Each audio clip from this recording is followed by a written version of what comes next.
Welcome to the Allegory of Spots podcast series. Thanks for joining. In each episode, we introduce a new spot.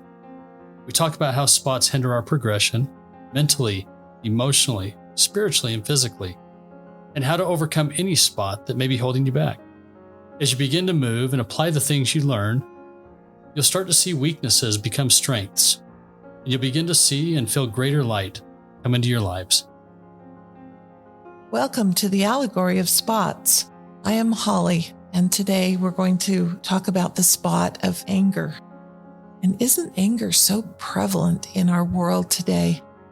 It seems like it's modeled out in the news, on TV programs, in families, in personal relationships. People just get pretty darn upset. And as of today, we sit on the precipice of a possible war that's ready to play out between Russia and Ukraine. There's a lot of anger in this world. It happens as we drive in our cars. You've all heard the term road rage. Well, why do we have to get so angry at everyone on the road? Kind of interesting. Have you ever personally shouted out a comment when you were angry and thought afterwards, well, that was about the dumbest thing I think I've ever said? Well, did you know that when your emotions rise up in anger, it's like going up a ladder? The higher you go on those rungs of anger, the more angry you get. You actually lose IQ.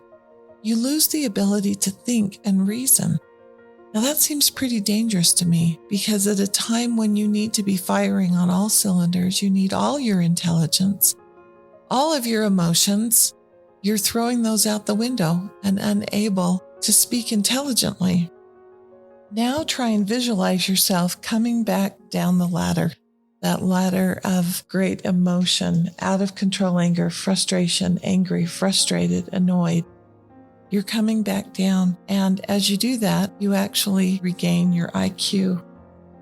A psychologist, Deborah Rosman, made this point. She said, if you don't manage your emotions will manage you. So you can see that they are a problem. You hear stories all the time about problems that happen in anger, shootings. It's got to stop. In 1965, there was a song that was released by Burt Bacharach and Hal David, and the words go like this: what the world needs now is love, sweet love. It's the only thing that there's just too little of. What the world needs now is love, sweet love.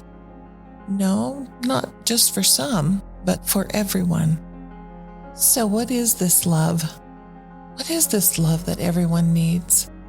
Well, we know that God so loved the world that he gave his only begotten Son. He gave his only begotten Son for you. He gave his only begotten Son for me, for everyone. So I think this love that we need, because another name for this person, Jesus Christ, is love. He showed us the way. And even in 3 Gospels, Matthew, Mark, and Luke, it tells the story of Jesus going in a boat to sail across, I think they were at the Sea of Galilee.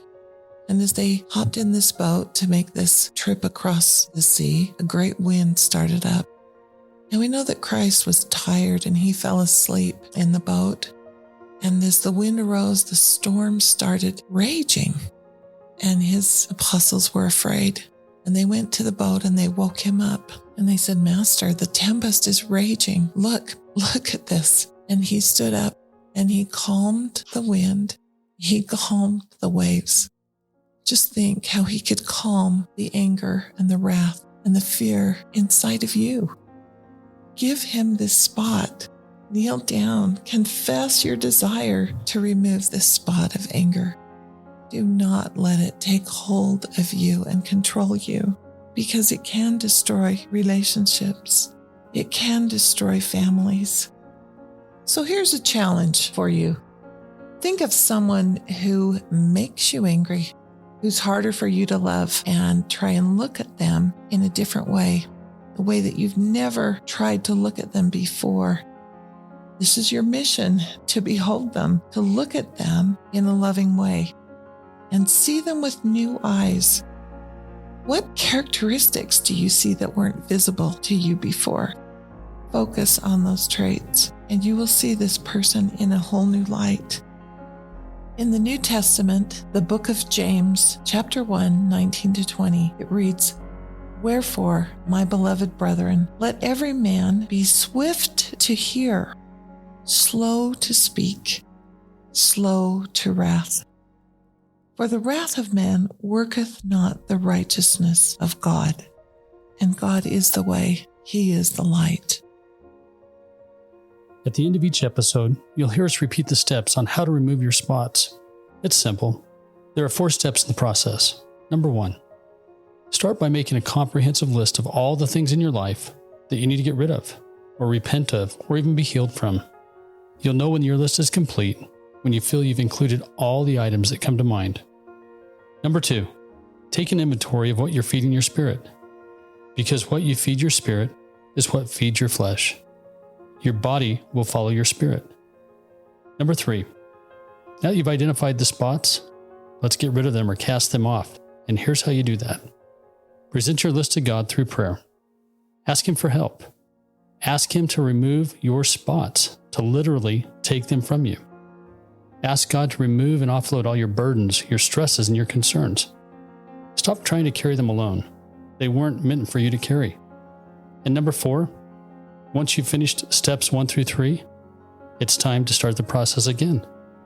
Only this time, dig a little deeper into your soul, searching out even the smallest of spots you might have overlooked or not even recognized.